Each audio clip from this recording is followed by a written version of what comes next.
Are we finally seeing the beginning of the end of this war? We'll be discovering a number of developments that have been happening just over the last 72 hours that signal precisely that, an end to this conflict and its dangerous escalation. The Pentagon has confirmed that this past Friday, the American and Russian defense chiefs spoke by phone for only the second time since the Kremlin launched their special military operation in Ukraine.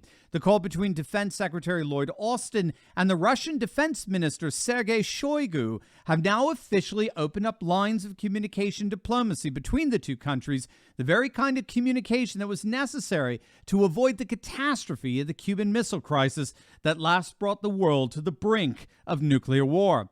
The readout supplied by Pentagon Press Secretary Pat Ryder confirmed that the two leaders spoke about the situation in Ukraine and that the Russian defense minister requested a follow-up call in the very near future, which is exactly what happened. It's now being reported that there was a second call between the two defense chiefs a few days later. According to the Russian readout, Shoigu expressed his concern that the situation in Ukraine was worsening, that it was, quote, trending towards further uncontrolled escalation. Separately, Shoigu opened up once again the lines of communication with his British counterpart, Ben Wallace, as well as the defense ministers of France and Turkey.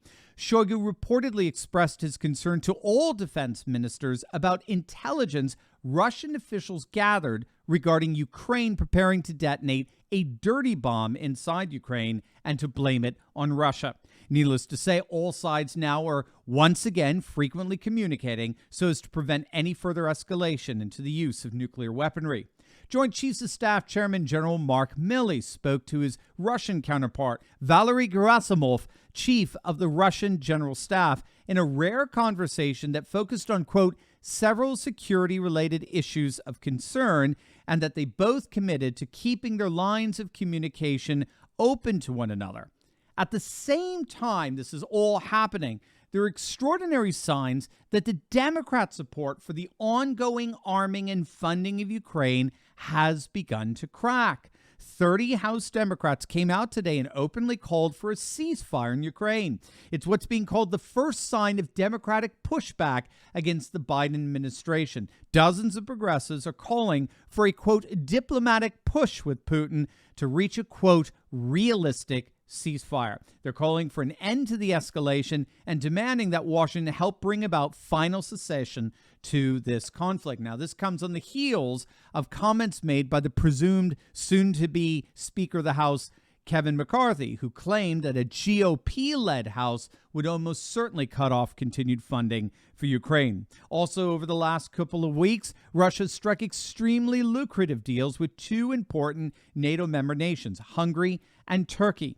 In Hungary, a deal has been reached to build a pipeline to supply the nation of Serbia with Russian oil, effectively bypassing EU sanctions that the Hungarian government no longer supports. And now Turkey looks like it will be the new hub for Russian gas for the whole of Europe. Turkish President Erdogan has signed up to Russian President Vladimir Putin's plan to turn Turkey into a Russian natural gas hub, a move that in effect has stolen away one of NATO's most important member states and put them firmly in Russia's camp. Also today, the French government is urging the Biden administration to sit down at the negotiation table and help broker a peace between Russia and Ukraine. Collectively, these are astonishing developments that would have been unthinkable literally just days ago. So what's really going on here? What's happening with Western support for arming and funding Ukraine? Well, we're going to find out exactly that. But first, gang, how much money do you think you would save in interest payments if you could pay off your mortgage in 5 to 7 years without any change in your current income? You heard that right, 5 to 7 years. Well, amazing is just a click away. You've got to click on the link below and visit Replace Your Mortgage, featuring the one and only Michael Lush. Michael is showing patriots by the thousands how you can build your own personal parallel economy so you're no longer dependent on woke businesses without worrying about your financial future. Check him out. Click on that link below and book a free consultation call with Michael. He's one of us. He's a patriot, and he's here to serve you.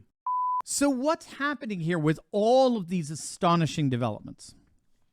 Well, when all is said and done, the collective West is simply losing its support for this war. While the West remains solidly behind Ukraine in its moral support, monetary and military support has begun to crack. The European media is more and more recognizing and openly reporting on the fact that the sanctions imposed on Russia by the EU have boomeranged. They have been, in the end, nothing more than a self-inflicted wound exacted against the European public by their own virtue-signaling permanent political class.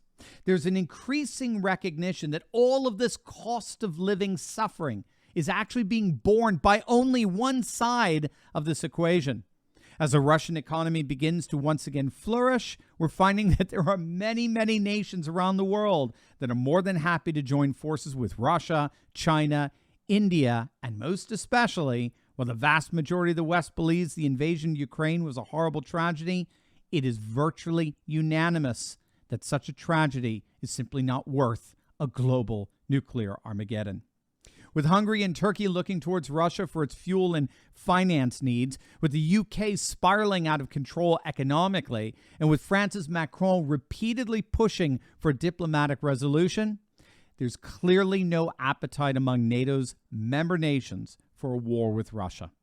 And here in the U.S., nearly 60% of the American public are calling right now for diplomatic resolution and are steadfastly opposed to any military intervention.